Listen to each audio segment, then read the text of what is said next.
November the 12th will be the second anniversary of my enthronement as the 72nd Bishop of Lincoln. And therefore, in the language that's used by our registrar in church documents, I'm about to enter the third year of my consecration. An anniversary like that inevitably leads to a bit of looking back. And I'd like to begin by taking just a few moments to reflect on where we have come as a diocese, where we are now, and finally where I hope we shall be going. To help us to do that, I want to think about the diocese in three ways, using three words which I hope will enter our common currency: faithful, confident, and joyful. First, the Diocese of Lincoln as a faithful community. Some of you will have heard me tell the story of Bishop Bob Hardy at a meeting of new bishops. Other bishops there were asked to describe their new dioceses, and they did so in glowing terms, each outdoing the other with overblown rhetoric. When it came to Bishop Bob's turn to talk about the Diocese of Lincoln, he was so fed up with all this talk that he said, "The Diocese of Lincoln is 2,500 square miles of bugger all." Well, we all know what he meant, but I have to tell you that I've found that there's considerably more to our diocese than that. Apart from anything else, actually, we are 2,673 miles. I have found Lincoln to be a diocese steeped in history, a diocese with a real sense of its own longevity, and a landscape peppered with churches which have stood in many cases for more than 1,000 years. I have found a diocese which has no fewer than 641 church buildings to look after. And yet, despite that large number of buildings, they are generally in better condition now and better supported than they have ever been at any other time in their history. In a sparsely populated diocese like ours, that is a remarkable achievement and something we should celebrate. They are also arguably better supported now. In the last 18 months, over 500 PCC members have been to training on repairs, maintenance grants, chancellor repair liability, that was fun, wasn't it? Chancellor repair liability and faculties just in the last 18 months. And in that time, £1.8 million of grant aid has been raised by us for repairs, for conservation, art exhibitions, and community projects. When our predecessors built those churches with their towers and their spires, they were doing so to point the way towards God, the path, if you like, from earth to heaven. But by doing so, they also erected landmarks which can be seen for miles. As I drive around the diocese, which I do a lot, I am struck by the fact there's always a church in view. As one disappears from sight, another one appears somewhere on the horizon. They are constant reminders to me of the church's faithfulness through generations in this part of England. And that, above all, is what I found in this diocese, a community of faithfulness. People just getting on with the business of being disciples of Jesus Christ, witnessing to the love of God day in and day out. There is a tangible deposit of faith in this diocese, a kind of layer of prayer which has been built up over the centuries. Everywhere I go as a bishop, I find people adding to that great deposit of faithful service and prayerful action, and I am deeply humbled by what I see. People are working really hard. sometimes in overt ways, sometimes in hidden ways. Not just to keep the show on the road, but also to keep their church open and at the service of their communities. It's very easy to get bogged down in the grind of keeping going, what the Archbishop of Canterbury calls the day-to-day doggedness of life. And yet I'm constantly coming across examples of people doing creative and innovative things to engage with their communities. Some random examples. At Heckington, where the church has hosted a series of art exhibitions. At Crowland Abbey, with its conference facilities. In places like Grimsby Minster, providing a venue for concerts like this lunchtime jazz session. These are just a few examples. I hear so many stories of church and community working closely together, recognizing that they need each other and working to enhance the lives of their people. A couple of Sundays ago, I met Martin Chambers from East Barkwith. Martin, in fact, is not a regular churchgoer, but when faced with the news that the parish church in the village in which he had lived all his life was in some structural difficulty and perhaps even faced closure, he said this: "I said to myself, why hasn't someone done something? Why have they allowed it to get so bad?" Then the truth hit me. There is no someone. There is no they. There is no one else. This is our church. It belongs to us, the people who live in this community. The penny had dropped, he writes, so to speak. This building belongs in part to me, and it's about to fall down. And with others, Martin was to inspire the community with a new vision. He said this: "A dream to make St. Mary's Church a vibrant, living space that is fit for religious and community purpose in the 21st century. A dream to create a church with impact that inspires and stirs the emotion of everyone who enters it. Replace floors, lights, radiators, move pews, clean, redecorate, restore bells. Make this place feel awesome." And Martin, together with his friends in a village of 300 or so people, raised more than the £38,000 they needed to pay their share of the work that needed to be done in just 1 year. The church was saved and is looking forward to a bright new future with a renewed sense of hope and purpose. And that's just one example that I happen to bump into. All over the diocese, people are thinking about new ways to open up the buildings to the community.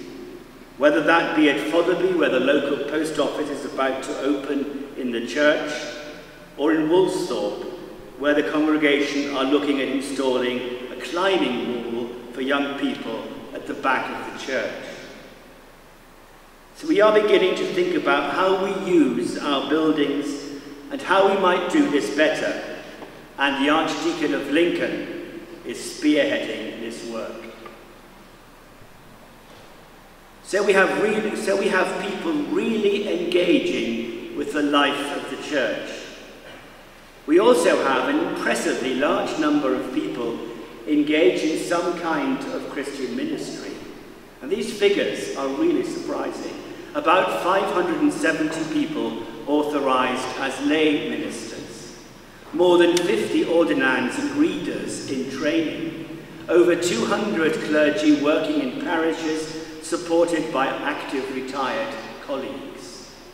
Chaplains working in institutions of our diocese. 600 people working with children and young people. Around 200 trained readers. The best part, and this is a scary prospect, the best part of 1,000 church wardens. Hundreds of people serving on PCCs, 141 Church of England schools where 30,000 people come each day to learn or to work. 74 bishops' visitors going into these schools on my behalf. A fantastic collection of people contributing already to God's ministry through the Diocese of Lincoln. So my first word is faithful, and I have found a faithful diocese over centuries with much to celebrate and to thank God for. But I've also found a diocese whose confidence in itself has been shaken in the last few years. Stipendiary clergy are adrift of the recommended numbers for a diocese of our size. As a result, the morale of the clergy we do have has suffered and is amongst the lowest in the Church of England. Many of our congregations face an uncertain future and are wondering how they can manage in the years to come. As clergy numbers have dropped, and I ask myself, is there a connection? As clergy numbers have dropped, so too has parish giving. There has been a breakdown of trust between our parishes and the work of the diocese at the centre. And so, having heard that when I arrived, having been part of the commission I was given by the Archbishop of Canterbury, I commissioned a review to look at our central services and the work of the Diocesan Synod.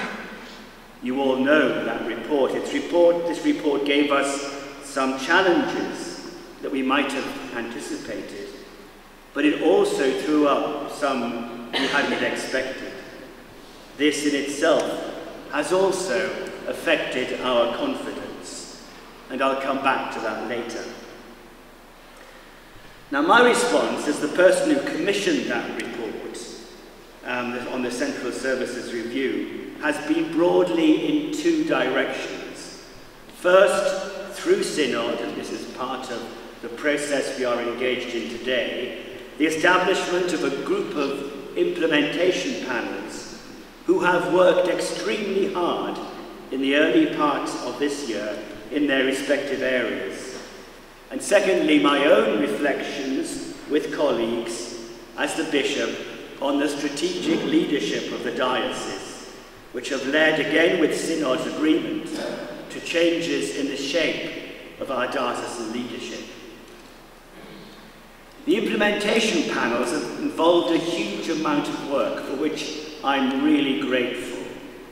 From a wide range of people gathered from across the diocese, united in caring passionately about our future and wanting to see us flourish as a diocese. The panels have undertaken careful and detailed consultations, inquiries, and research. And some of those panels had really difficult tasks to address. And my thanks go to the large number of people who have given up time to be involved in that work. We are really grateful to have you involved, for your wisdom and your knowledge and all the good things you have brought to that. Of course, the work, as Jane will be saying, is only just beginning. We'll need to continue those panels' work, maybe refreshing them and so forth in the years to come. But I would like to take this opportunity particularly to thank Paul Robinson, who's sitting modestly at the back over there, for the immense service he has given to us in coordinating the work of the panels and in consolidating their large and sometimes quite diverse reports. Paul, you have brought together your deep commitment to our diocese and your vast experience of public service, and you've done a remarkable job for all of us. We owe you a great deal of gratitude. On behalf of all of us here and across the diocese, thank you for your work. And what is clear from reading the panel's thoughts and conclusions is that there's a lot of good work already being done in the diocese, by dedicated, talented, and faithful people. Now the emphasis has to be on ensuring that those excellent resources are being used in the right way as we consider how best to implement the outcomes of the review. It now comes before Synod, as I am determined that the path ahead should be mapped out and agreed by us all collectively. A top-down model won't work. That's been tried in the past. We need a way forward that we share, that we agree on, that there is ownership for across the diocese. Alongside that work, there have been changes in the senior leadership of the diocese, which is now organised with 3 archdeacons, each having a particular focus on the life of the diocese. I'm delighted to have welcomed Justine earlier this month into her role not only as the Archdeacon of the southern part of the diocese, but also to lead our work on discipleship. Those of you who used our Advent reflection booklet and website last year will remember that it included snapshots of the life of the diocese. Things like Teen Zone in Stamford, working to provide a safe place where young people can go. Centrepoint Outreach in Boston, working with homeless and vulnerable people in the centre of the town. Fernie Church in Mablethorpe, collecting used furniture from all their area and making it available to people who need it at no cost. In the feedback we got for that Advent course, we heard the same comment again and again. I had no idea what was happening in our diocese. God's work is being done all over this diocese. If we had eyes to see, Jesus' disciples are everywhere, doing his work, being his body, his hands and his feet, his eyes with which to see the world and to go about doing good. Ordinary people doing the ordinary things, which on the one hand are in some sense unremarkable, and yet on the other are remarkable and special, because they are acts of love shot through with the grace of God. Listening to a child reading in a school, collecting food for one of our many food banks, looking after an elderly, vulnerable neighbour, and the countless other unnamed things people just get on and do. These things, though people might not name them as such, are expressions of Christian discipleship. And Justine will be helping us all to recognise and celebrate the things we are already doing, but also to think through what it means for each of us, individually and together as congregations, to be disciples of Jesus Christ in the 21st century. At the same time, alongside her role as Archdeacon for the northern part of the diocese, Jane Sinclair has responsibility for leading our strategic thinking about ministry, how we equip and sustain our authorised ministers, both lay and ordained, so that the gospel is proclaimed afresh in every generation and in every community of our diocese. And as I've already mentioned at the beginning, Tim Barker not only has responsibility as Archdeacon for the central part of the diocese, but also for ensuring our church buildings continue to play their vital role at the heart of their location, whether that be the smallest village or the centre of a large town. The retirements of Bishop David and Bishop Tim after long and valued service in the diocese have given us the opportunity to think again about the episcopal ordering in the diocese. The Diocese Commission met yesterday to discuss our proposal to have another full-time Bishop of Grimsby, and I'm glad to say they have agreed and accepted that, and I look forward to making that appointment early next year. Alongside the strategic work being done by the archdeacons, I have identified the key areas of mission, evangelization, and liturgical renewal as further areas we need to strengthen and develop. And I'll be asking the new Bishop of Grimsby to take on strategic responsibility for renewing those aspects of our common life. And I hope with those 4 key players in place, we shall have covered the areas we need to address as we move forward as the Diocese of Lincoln for the next 5, 10, 15 years, or whatever. To be biographical for a minute, my father was a chief engineer in the Merchant Navy. He had rather a nice life, travelling across the Atlantic to bring sugar from the Caribbean, before Lincolnshire produced all the beet sugar it now produces, sugar from the Caribbean to Tate & Lyle's refinery in East London. And as a young man, I was lucky enough to accompany him on several trips. I remember having to write to the headmaster from Port of Spain, Trinidad, to say I was going to be 2 weeks late after Easter holidays. He was not amused. I'm telling you this because it seems to me that the way various people on a ship work together is a good model for how a diocese should run. The diocesan bishop is like the captain on the bridge. He knows the destination, and he is responsible for setting the course that will get the ship there, making necessary adjustments according to the weather. He's supported by navigating officers who plot the course, who keep everything on track. A chief engineer who leads a team who makes sure the engines keep going and everything else on board the ship continues to work. And the chief steward or purser who makes sure there's enough food to eat and drink and the place is clean and so forth. But when I went with my father on one of those trips, I had to have a job because the ship was not a ship authorized to carry passengers. So everyone on board had to have a job. My mother was allegedly the librarian, which meant just tidying the books for half an hour a day.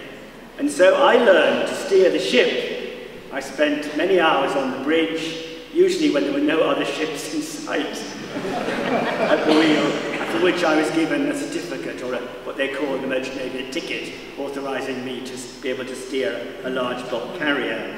But I also had another job, a specific job on boat drill, Tuesdays at 11 o'clock, of putting the lifeboats, putting the plugs in the lifeboats. Now, when lifeboats hang on the side of, this is a long time ago, when lifeboats hang on the side of ships, they have holes in the bottom to allow the rain to drip through. It's very important before launching the lifeboat. That was my job, to go around putting the plugs in the lifeboats. It's a small task, but a really important one. Well, I've graduated from that. I have given up putting plugs in lifeboats. We are not entering the lifeboat. We are not abandoning ship as the Diocese of Lincoln. I and my colleagues on the senior team are doing all we can to turn this ship round, to plot the right course, to get on track, and to keep the engine running well. Now, lots of that is due to the superb service we all enjoy from the fantastic staff team at Edward King House and beyond, some of whom are here today, led superbly by Richard Bowett. They're a dedicated and hard-working group of people. To give you an idea of the scale of work they get through on our behalf, over 20,000 people attend our churches every week. We have about 40 people working centrally in our offices. That small team does a superb job on our behalf. Now, they have been through a difficult couple of years, and I'd like to thank them all publicly for all the work that they have done to keep the ship steady when we found ourselves occasionally in rather choppy waters.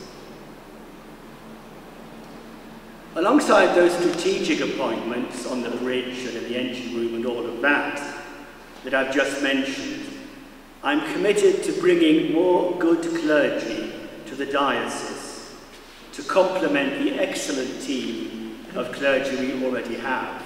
Those of you in stipendiary ministry had the privilege, if that's the right word, of me popping by for an hour to see you all in your homes. And I was hugely impressed by the quality of clergy in this diocese, their understanding of their communities and their commitment to them. But I want to supplement those clergy with more clergy. I think if we have more people who want to be here, who want to minister in our context, that could make a real difference in our parishes. In addition, I want to develop and grow our own homegrown talent, which is significant, and have more people coming through to stipendiary and self-supporting ministry and reader ministry from the congregations in our diocese. We currently do not take up the full allocation of clergy we are entitled to. I am determined to change that and to make sure we have our fair share. There will, I am sure, be more clergy in this diocese in the future. Confidence comes from being able to trust each other. Trust each other is important, as the Dean said in his homily today, but ultimately to trust in the love of God for each one of us. God has not abandoned us or forgotten about the Diocese of Lincoln. The very opposite. As I hope I've illustrated, God is here and working through us as we seek to discern his will for the Church and uncover the signs of his kingdom that are all around us. And crucially, and I choose that word carefully, the basis for our confidence in God and each other comes from the confidence which God has in us. So if at times the task seems too great, we should not fear. God has confidence in us. God has confidence in our ability to do this work. In the wonder of the Incarnation, God displayed the utmost confidence in the human race by sending his Son, Jesus Christ, to live among us and to show us the true nature of human life, the true nature of love. So we can be confident too in the love of God shown to us in Jesus. But that love needs to be experienced, it needs to be made more manifest, it needs to be shared in tangible ways. If you and I can experience and share God's love, it will rub off on others. It will become part of our ethos and our culture, part of our DNA, part of the distinctive nature of the Church in the Diocese of Lincoln. All of us, lay and ordained together, need to find under God and by his grace a renewed energy and enthusiasm for the work that God is calling us to do together, now and here. Faithful, confident, renewed confidence in God, renewed confidence in each other, but also joyful. And this brings me to my third point, which is alongside a renewed awareness of trust in God and his love for us. Alongside that, we need a deep sense of joy in responding to that love and answering his call to serve one another. I'm a fairly optimistic person with an easy smile, but one of the things that saddens me and disappoints me most of all is when someone tells me that they keep going to church out of a sense of duty. Duty is important, but so too is joy. I want us to become a diocese that's less about duty and more about joy. I'd like us, as C.S. Lewis put it, to be surprised by joy. Joyless Christianity is not and never will be the whole story. As Christian people, you and I are shaped by the joy that comes as being the people of the resurrection. Archbishop Rowan Williams talks about joy like this. The joy of the resurrection roots itself in the heart and remains a foundation for everything else. Joy is about discovering the world is more than you ever suspected, and so that you and you yourself are more than you ever suspected. And that joy will spill over into the lives of others. Archbishop Desmond Tutu, a man full of Christian joy and hope, talks in the clip I hope we are going to show you about the way of relating in South African culture to each other called Ubuntu. As we watch it, let's think about what this might have to say to us as a church.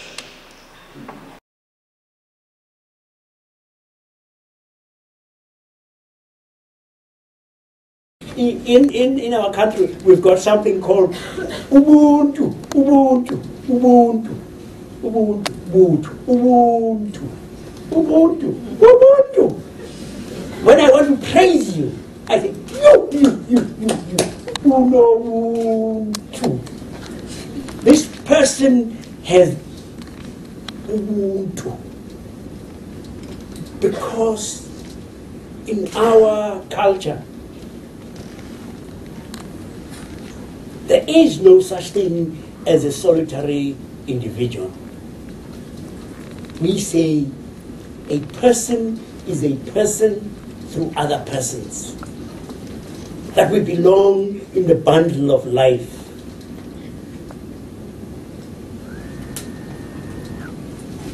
And I want you to be all you can be. Because that's the only way I can be all I can be. I need you. I need you to be you so that I can be me. And that's why, you see, when you dehumanize another, whether you like it or not, inexorably you are yourself dehumanized. Just look at what the death penalty does to people.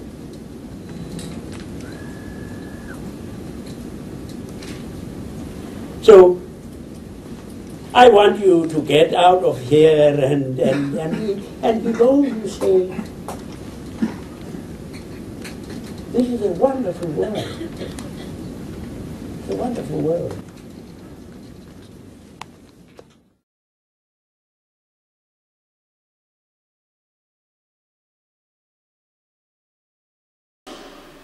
You and I and all the people of our diocese together, as a church, as a diocese, as a parish, we will flourish all the more when we recognize the need of each other. We participate in the same divine life. We share it. We belong together. And God is calling us, his church, to be all that we can be as part of his kingdom, so that all his people might know the hope held out by the love of God in Jesus and the fullness of life he came to bring. Our vocation is to know the joy that roots itself deep in our hearts and gives shape and meaning to our lives as the people of God. Look at this famous icon, which I'm sure you know well, of the Holy Trinity painted by Rt Revd in the 15th century. Look how it's configured. As we approach the table, we can do no other than be drawn in. There is a place for us at that table. It's an open invitation to step forward and take our seat at the table, to enter into the relationship that God is offering us. It's an invitation to be part of what God is already doing, to participate in his work of transforming the world, to step up in faith and do our part to help our Diocese of Lincoln flourish, not only for ourselves, but for all God's people. Then and only then will we become the people, the church, that God has given us the potential to be. It's a call to allow ourselves faithfully, confidently and joyfully to be caught up in the love of God who is already doing, and the work that God is already doing in our part of human history here and now. We are already doing a great deal, as I hope I've indicated, and as a diocese we must learn to stop moaning and to celebrate the good things that we are doing. We have a great foundation of faith on which to build. And as your bishop, I want to see us get back some of our confidence and some of our joy in Jesus Christ. And this afternoon is the first step in that process. Of course, there is a way to go, and we will need to trust each other to get there. But I'm confident that we can do it. I'm going to show you a short clip of a man called Bobby McFerrin. Some of you are old as me and might remember him from his famous song in the 1980s, "Don't Worry, Be Happy." Remember that? Watch what can happen when people follow him and learn to trust him and each other.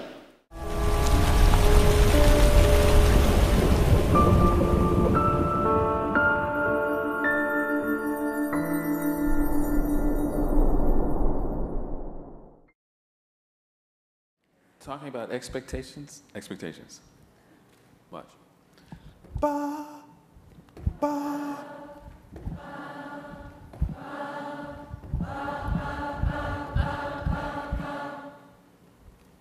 Ba, ba, ba, ba, ba, ba.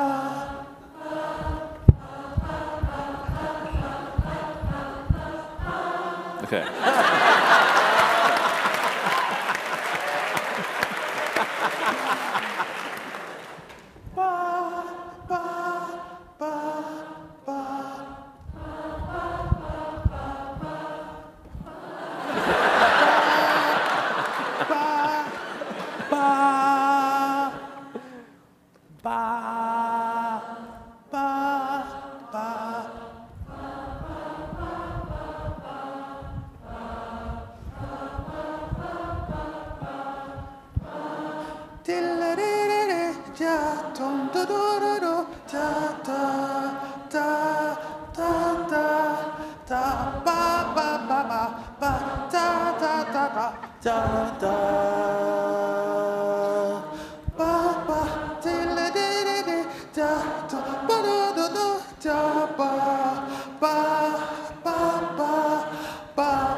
What's interesting to me about that is, regardless of where I am, anywhere, every audience gets that.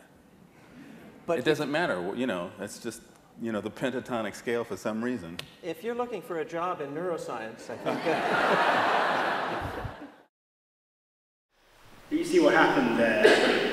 Bobby McFerrin stood up in front of an auditorium full of all people, neuroscientists, and got them to do something really unexpected. He had faith in them, and he gave them the confidence to trust him. And before they knew it, they were caught up in the joy, the fun of what they were doing. And afterwards, Bobby McFerrin said, "What's interesting to me about this is, regardless of where I am anywhere, every audience gets that."